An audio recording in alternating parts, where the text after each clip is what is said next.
Hello everyone and welcome to Gust of Wanderlust. My name is Charlie and I will be your DM for this D&D and TTRPG podcast. And you will hear from the players later on in this episode. This episode is going to be a little bit smaller than the rest of the podcast, but don't worry, our first full-length episode will be coming out this coming Tuesday, October 8th.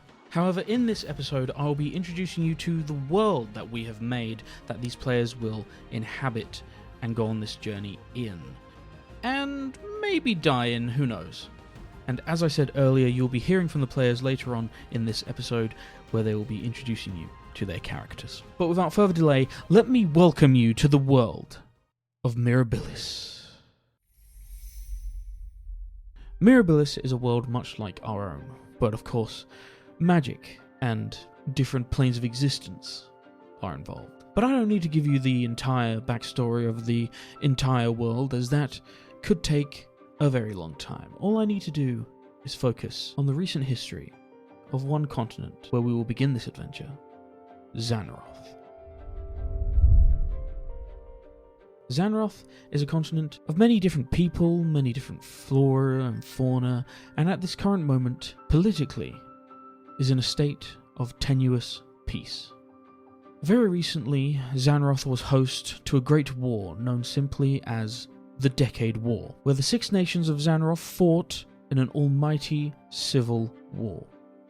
The Northern Alliance were the nations of Eniol, Boulder Ridge and Featherstone, and they fought purely for peace. They did not want to fight.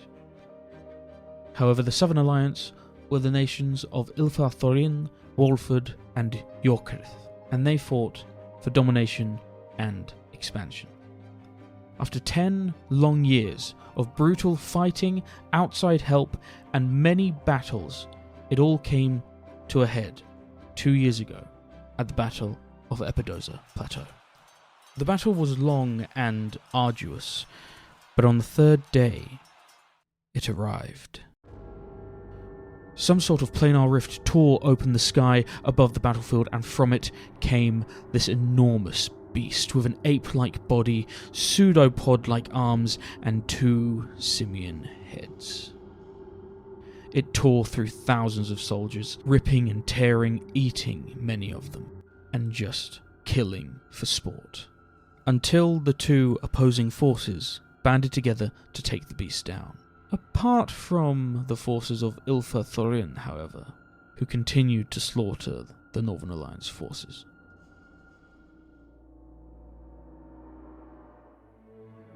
Once the beast had fallen, those remaining of Ilfarthorin fled, and the remaining 5 nations threw down their weapons, concluding this decade-long war.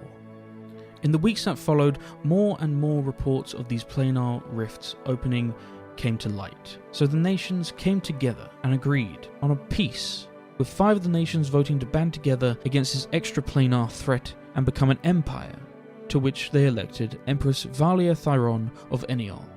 Ilfarthorin, however, chose to remain an independent nation, but did agree to peace, at least until this extraplanar threat is dealt with.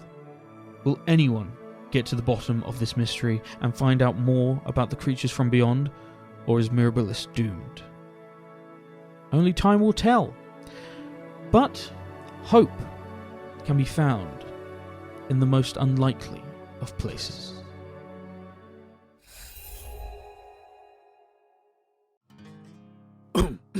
Sorry. Allot is a bardic dwarf. At 360 years old, he has plenty of life left in him. With long receding grey hair, mutton chops, and a marvellous moustache. He has a large profile, big shoulders, and a round beer belly. He wears commoner's brown clothes and carries a small lute on a backpack with a chair strapped to it, just in case he gets tired and needs to sit down. Neil has lived in Osborne for many a year and knows many of the townfolk. He is known as a musician by most, but a drunk by all. He had been a miner for hundreds of years before moving to Osborne. Well, that's what he tells people anyway. He is looking forward to leaving Osborne to fulfill his musical passion and career.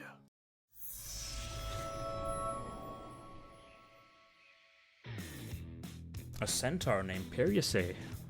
I know him all right. Born of the name Liknokir Sumurush in a small forest town, aye. He was destined for greatness, some say. Few were match for him as an artificer or a fighter. None could certainly swing a sword or strike a hammer better than he, especially during his time fighting for the elite Radiant Lords. What was that?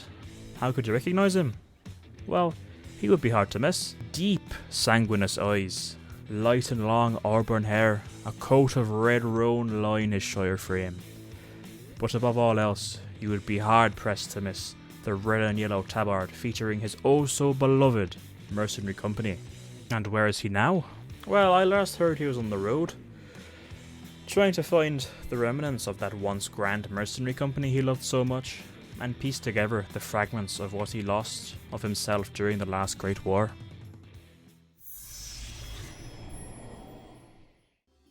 Kasper, a strange anthropomorphic magpie rogue with severe wizard daddy issues.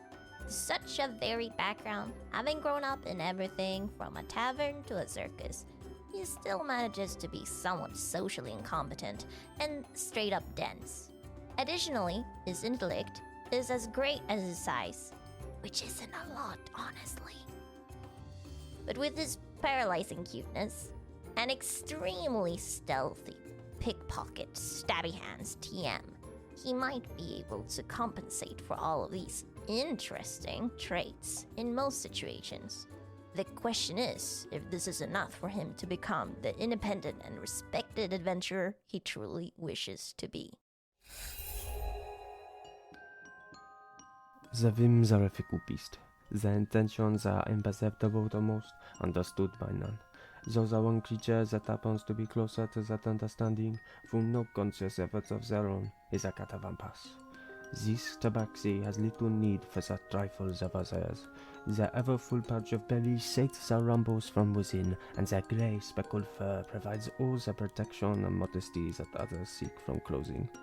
Many places have been visited by the Catawumpus, from Casleon to Plidios. Their presence felt but often unremembered, at least by themselves. Now, on the suggestion of a rogue flyer, they find themselves in the great city of Ostbourne with a new charge and unfamiliar sense of purpose. How this purpose will manifest itself is unknown to them, yet this is no cause for concern, as the one thing the Catawumpus knows for sure is that the Whims are a fickle beast. And there you have it. You know the world, and you know the characters who will be going on this journey. Once again, our first full-length episode will be going out this coming Tuesday, October 8th. But if you want to keep up to date with the podcast outside of this feed, you can do so over on Instagram and Twitter and pretty much everywhere else, where you can find us at Gust of Wander. And we will see you soon.